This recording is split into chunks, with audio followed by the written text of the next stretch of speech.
گے تو وہ قابل قبول نہیں ہے، چاہے وہ کتنا ہی اچھا کیوں نہ ہو.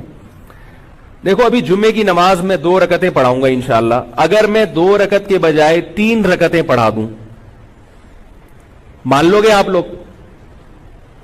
میں دلیل یہ دوں، آپ لوگ کہیں بھائی نبی صلی اللہ علیہ وسلم نے 2 رکعتیں جمعے کی پڑھی، مولوی صاحب آپ نے 3 کیوں پڑھائی؟ میں کہتا ہوں 3 سے منع کیا ہے کہیں؟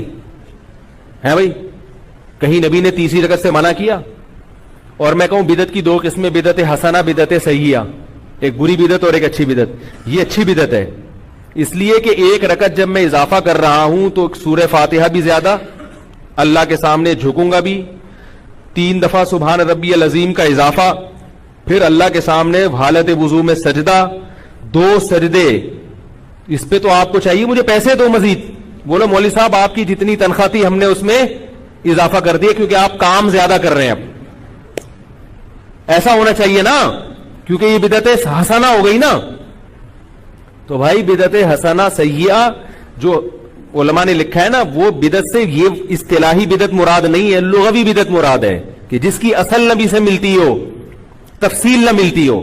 جیسے حضرت عمر نے 20 رکعت تراویح شروع کی، اس کو بدعت اس معنی میں کہا گیا ہے کہ نبی صلی اللہ علیہ وسلم نے تراویح شروع کر کے ختم کر دی تھی اس خوف سے کہ امت پہ واجب نہ ہو جائے.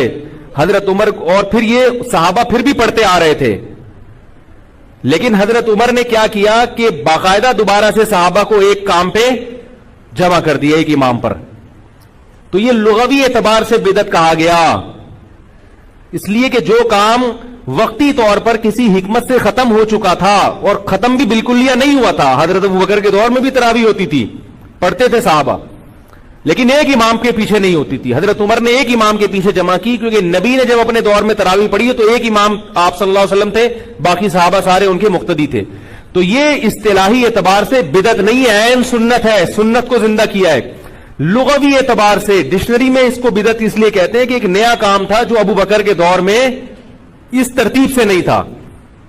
ورنہ جو اصطلاحی بدعت ہے وہ چاہے اچھی ہو چاہے بری ہو، وہ حرام ہی ہے، وہ ناجائز ہی ہے. جیسے میں کوئی بھی کہنا بدعت کی 2 قسمیں حسنہ سیئہ، تو آپ ان سے کہیں کہ ٹھیک ہے اذان سے پہلے صلاۃ والسلام ہم پڑھتے ہیں، اگر ہم اذان کے بعد بھی شروع کر دیں لاؤڈ اسپیکر پہ تو یہ حسنہ ہے یا سیئہ ہے؟ کیا خیال ہے بھائی؟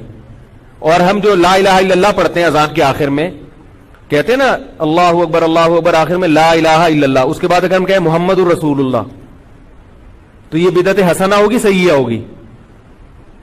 نہیں یاری میرا خیال ہے ظاہر ہے سیئہ ہی ہوگی. حالانکہ لا الہ الا اللہ کے بعد ہم محمد رسول اللہ کا اضافہ کر رہے ہیں جو ہمارے ایمان کا حصہ ہے. کیا خیال ہے؟ کلمے کی تکمیل نہیں ہوتی جب تک محمد کی رسالت کا اعلان نہ کیا جائے، مگر لا الہ الا اللہ پہ ہم بریک لگا دیتے ہیں. کیوں؟ حضرت بلال نے نبی کی موجودگی میں جو اذان دی ہے وہ لا الہ الا اللہ پہ ختم کی ہے. تو اذان مکمل ہو گئی، اس سے پہلے اس کے بعد میں آپ نے کوئی ایڈیشن نہیں کرنی. تو ربیع الاول میں نبی نے کیا کیا ہے وہ بھی ہمیں بتا دیا ہے، اس میں آپ نے اپنی طرف سے تڑکا نہیں لگانا، کیونکہ نبی نے بتایا ہے کہ مجھے خوش کرنا ہے تو جیسے میں نے کہا ہے ویسا کرو، اور جیسے میں نے کیا ہے ویسا کرو. نبی کی اطاعت کا بھی حکم اور اتباع کا بھی. اطاعت اور اتباع میں فرق یہ ہے کہ اطاعت قول میں ہوتی ہے، نبی نے جو کہا وہ کرو، اور اتباع کا مطلب جیسے جیسے کر رہے ہیں ویسے ویسے کرتے چلے جاؤ. طبیعہ جو ہے عربی میں گائے کے بچے کو کہتے ہیں جو ماں کے پیچھے پیچھے چلتا ہے. یہاں بھی پتہ چلتا ہے کہ وہ بھی تقلید ہی کرتا ہے. ماں کا بچہ طبیعہ جو گائے کا بچہ ہوتا ہے نا، طبیعہ جہاں جہاں ماں جاتی ہے وہ وہاں جاتا ہے کہ نہیں جاتا؟ اس لیے کہ اس کو دلیل اس لیے نہیں مانگتا اپنی ماں سے، اس کو پتا ہوتا ہے میری ماں مجھے گٹر میں نہیں گرائے گی کیونکہ یہ میری ماں ہے. کیا خیال ہے بھائی؟ اس کو پتا ہے اماں جہاں جا رہی ہے صحیح سے جا رہی ہوگی. تو اس سے بھی پتا چلتا ہے اتباع یا طبیع کا جو لفظ ہے یہ دلیل اور بلا دلیل دونوں کو شامل ہے.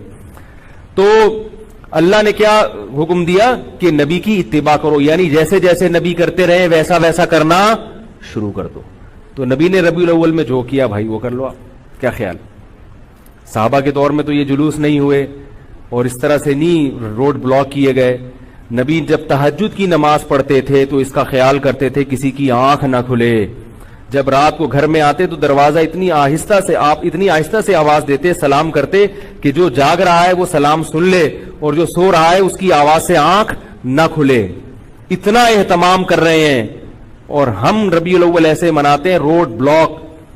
میں ملیشیا میں تھا، 2-4 تاجر آئے یہاں پہ 9-10 محرم کو، سوری ابھی جو 40واں تھا نا امام حسین کے 40ویں کے نام پہ جو بھی ان کی رسومات ہوئی ہیں، ان بیچاروں کی میٹنگ تھی یہاں. انہوں نے بتایا کہ اتنی مصیبت میں پھنس گئے. ملیشیا کے بھی بہت سے لوگ سرکاری دورے پر پاکستان آئے تھے، موبائل ہی بند 2 دن تک، امام حسین کی یاد میں موبائل بند. اب وہ تاجروں کا موبائل بند ہو جائے اور میٹنگ بھی ہو، کتنی ٹینشن ہوگی کہ نہیں ہوگی؟ ایک عذاب میں کہہ رہے ہیں یار پاکستان میں یہی مسائل ختم نہیں ہوتے. کبھی کون سا دن چل رہا ہے، کبھی کون سا دن چل رہا ہے، کبھی موبائل بند ہے، پوری قوم کے موبائل بند ربیع الاول میں بھی. اور پھر خطرات کتنے ہوتے ہیں دہشت گردی کے. اتنے بڑے بڑے مجمع جب اکٹھے ہوں گے اور روڈ بلاک کر کے جلوس کی شکل میں جائیں گے. مجمع اگر ایک جگہ ہو نا اس کی سیکیورٹی آسان ہے، جب جلوس کی شکل میں نکلتا ہے تو دہشت گردوں کو بھی موقع مل سکتا ہے.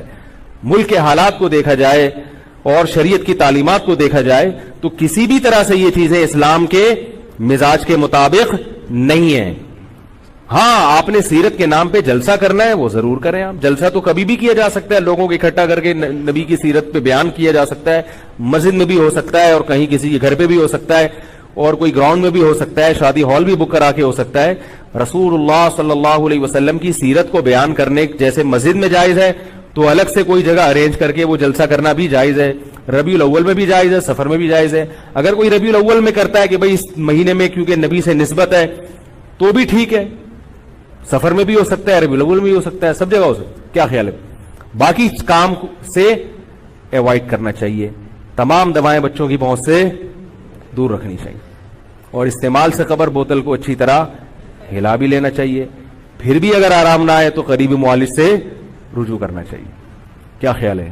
یہ جو میں نے آخر میں جملہ کہا ہے نا، اس کا اس بیان سے بڑا گہرا تعلق ہے. اس کو آپ لطیفہ برائے لطیفہ نہ سمجھیں. دوبارہ نہیں سنا رہا، وقت بہت ہو گیا ہے، ٹھیک ہے؟ تو پھر بھی آرام نہ آئے تو قریبی معالج سے رجوع کریں. اللہ تعالیٰ سمجھنے کی عمل کی توفیق عطا فرمائے. وما علینا الا البلاغ. ختم قرآن کروانا کیسا ہے؟ قرآن خوانی کی 2 قسمیں ہیں. ایک قرآن خوانی وہ ہوتی ہے جو دکان مکان میں برکت کے لیے ہوتی ہے. نیا گھر بنایا آپ نے تو آپ چاہتے ہیں برکت کے لیے اس میں قرآن خوانی ہو جائے. یہ ثواب کے لیے نہیں ہوتی بلکہ کس کے لیے ہوتی ہے؟ برکت کے لیے. تو برکت کے لیے جو کام کیا جاتا ہے نا اس کو رقیہ کہتے ہیں. رقیہ جیسے کسی بیمار کے لیے آپ کوئی چیز وظیفہ پڑھ کے پھونکتے ہیں اس پہ یا ویسے ہی پڑھتے ہیں. تو رقیہ جو ہے نا یہ عبادت نہیں ہے، یہ دوا ہے. اور دوا کے لیے قرآن و سنت سے ثبوت ہونا ضروری نہیں ہے. تو اگر کوئی دکان یا مکان میں برکت کے لیے قرآن خوانی کرواتا ہے تو چونکہ یہ رقیہ ہے اس لیے جائز ہے، اگرچہ نبی کے دور میں یہ نہیں تھا، بشرطے کہ اس کو سنت نہ سمجھا جائے. اور اگر کوئی میت کے مرنے کے بعد ایصال ثواب کے لیے قرآن خوانی کرواتا ہے تو یہ رقیہ نہیں ہے بلکہ عبادت ہے نا. اس کے لیے ثبوت چاہیے اوپر سے، اور وہ ثبوت ہمارے پاس نہیں ہے. قرآن و سنت سے صحابہ سے کبھی نہیں دیکھا کہ حضرت ابو بکر کا انتقال ہوا تو آپ نے دیکھا کہ حضرت عمر نے قرآن خوانی کروائی ہو. اس میں یہ ہے کہ جو جہاں ہے جیسے ہے اپنی طرف سے جو بھی میت کو پڑھ کے ثواب پہنچا دے یا صدقہ کر دے اس کے لیے اجتماع کرنا، لوگوں کو بلانا، یہ عمل بدعت ہے.